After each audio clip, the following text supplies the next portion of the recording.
If you'd like to follow along, this project is available for purchase at the Montavilla Sewing Center's Teachable site. You can purchase the project separately or join the club and save. Information on joining the club is available in the description below. This block is part of the yearly 8-inch Block of the Month Club. Enrollment in the yearly club includes the General Instructions course, which includes detailed information on what to do with your blocks once they're completed. Trimming, joining, sashing, invisible sashing, applique and raw edge applique, whole block backs, borders and corners, and how to bind the quilt once you've got all your blocks joined together. The general instructions are also available as a single course. There's a link in the description below. I use the dime monster block maker when making my blocks.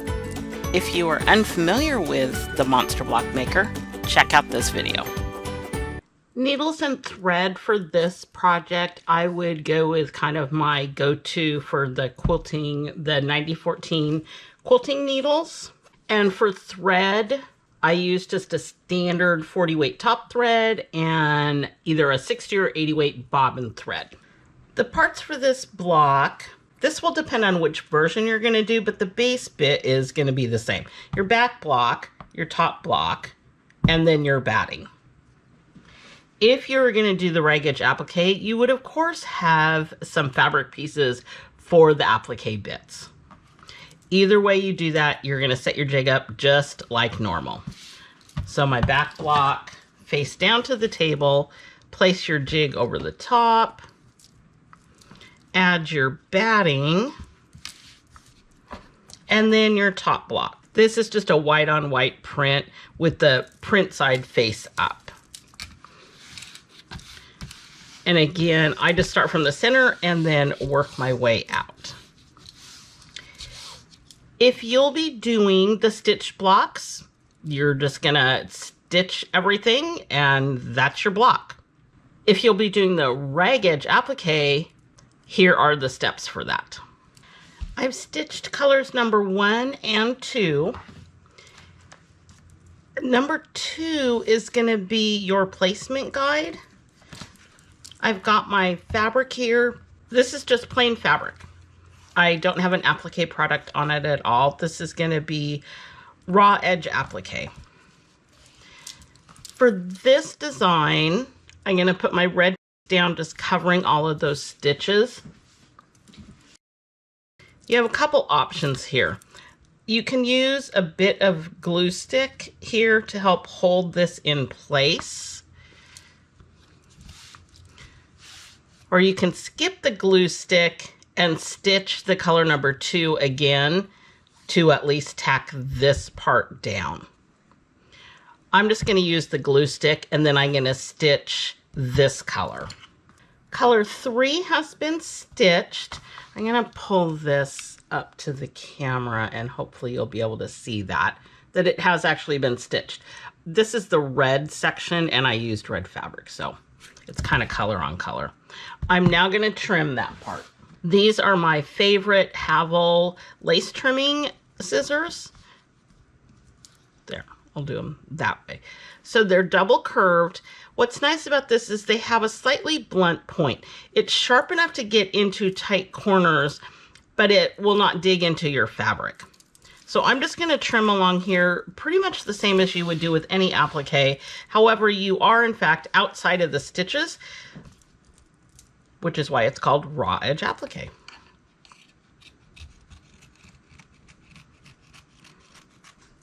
This part is going to be gone over again, obviously, with this. And while I did trim pretty close here, especially around here, I'm not necessarily trying to get really close because you want a little bit of that to fray out.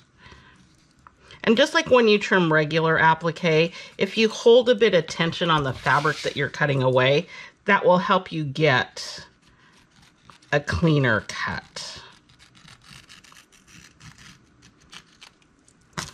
Like that. I'm going to go stitch this section now. So just a little bit of glue here to hold that in place. and then I'll go stitch this. There's our second color stitched. This is our fourth color, the second petal. I'm going to trim this just like this side.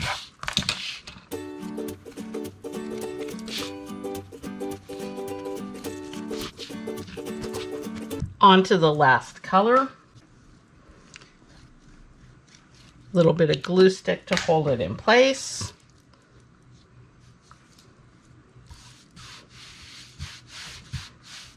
And then the stitching. There's our final color stitched. Again, I'll pull this up. It really is stitched. It's kind of hard to see from a little ways away. I'll just trim and that block will be done.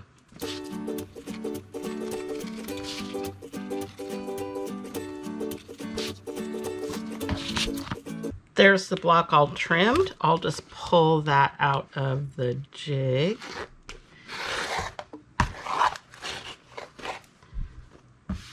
And then I can trim that up. I should point out here also, normally I would have done this color in white to match the background of the block. Or here's another tip. If you happen to have a multi-needle machine, you could stitch this in wash away thread, and then you wouldn't have to worry about picking out any of your stitches. On to the next block. I've stitched color number 1, which is the basting border. Color number 2 is just a run stitch, and this is for placement. You could also use that as just a very simplistic quilt design if you wanted. All kinds of possibilities with this. This design goes from the outside to the inside, which is a little bit unusual because normally in embroidery we go from the inside to the outside. But to get the colors to lay up correctly, we're going to kind of go in reverse. It's a very lightweight design, and I didn't experience any issues when I did it this way. So the first color that's going to go down is the red, which is basically this entire part. So again, I'm just going to use a bit of glue stick to hold my part down. And this pretty much is going to cover the block. You want to just make sure that you cover all of your stitches. All right, I'm going to go and stitch color number 3, which is the red part. I've stitched my color number 3. I think you can see that. And now I'm going to trim.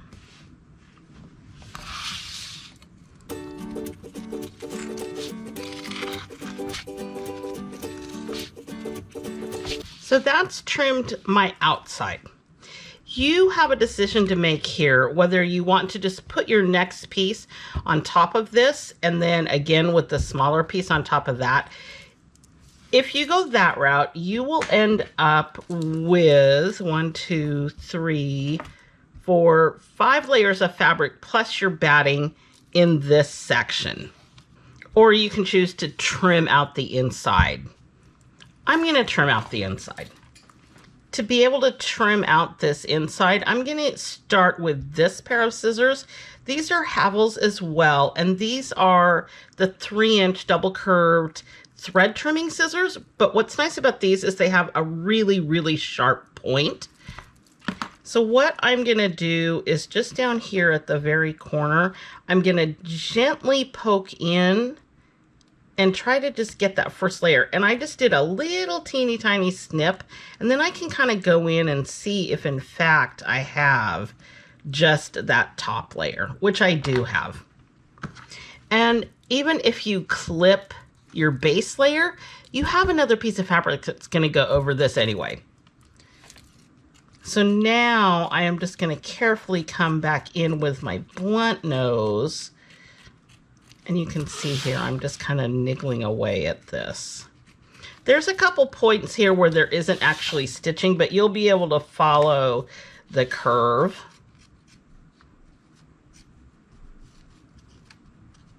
I ran into my glue. If you are going to trim out your inside, you may want to pay a little more attention to where you're placing your glue.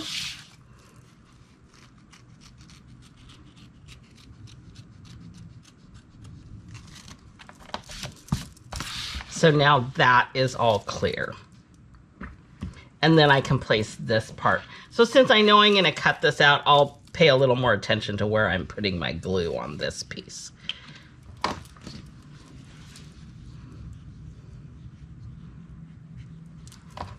going to trim this up a little bit down here.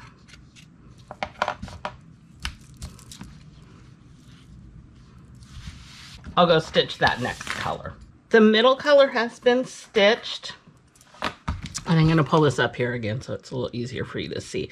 This one, it's a little easier to get into the inside because there is, in fact, a little bit of a gap down here. I'm just going to put my scissors into this little gap down here, and then I can trim around.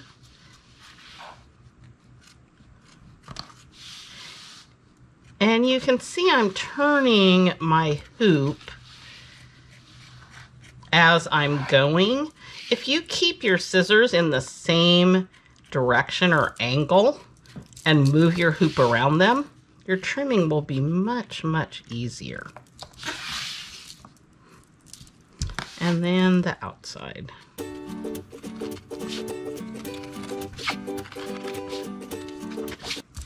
So there's the second color trimmed. And just a little bit of glue to hold that last piece in place. And I'll go stitch that final color. There's our final color stitched. I'm just going to trim all the way around this and then unhoop.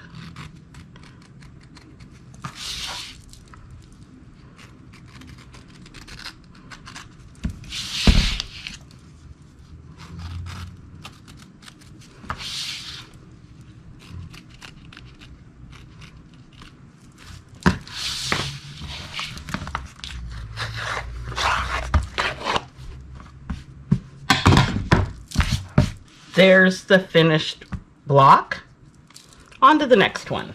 I've stitched colors number 1 and 2, and I have my applique parts. So here are my leaves. Here's my stem. I'll put a little bit of glue to hold my stem in place and then stitch that color. I'll stitch that and be back. There's our stem stitched. I'm just going to trim that off. And then I'll trim down the sides. I'll leave these ends long.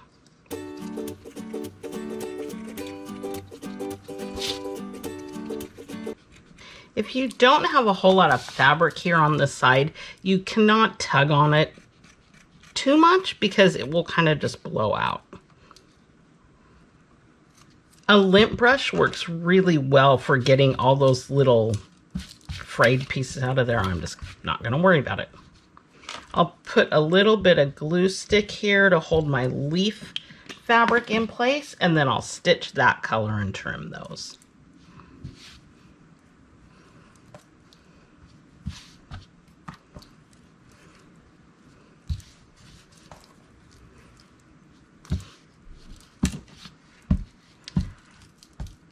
Off to stitch those. There are my leaves all stitched, so now I'm just going to trim around those.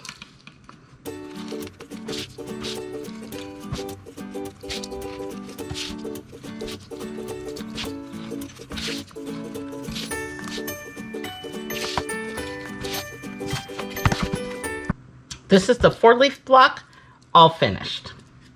Here's our stem 4 block, all finished, and the stem 2 block. The stem 2 block is going to stitch exactly like this one. Instead of 4 leaves, you have just the 2 leaves. Let's do a quick little recap. Here are the 4 blocks this month. 2 different flowers, the tulip. I'm calling this a rose. I know, really not a rose. It's really a bunch of circles, but it's kind of a stylistic rose. And then 2 different stem designs. 4 leaves or 2 leaves. And this is the all stitched version. For a comparison, same exact design, same exact colors, simply different color backgrounds. It's just kind of a fun, very simple block. Here are the rag edge versions. And I have purposely flip-flopped the stems to the flowers. Here are both versions together, the stitched version and then the rag edge applique version. The fabrics that I've used for the rag edge applique version are the Dazzle Dots by Krista Watson, and these fabrics are available at the Montavilla Sewing Center's Portland store. That's it for this month. I hope you enjoyed that. We'll see you next month.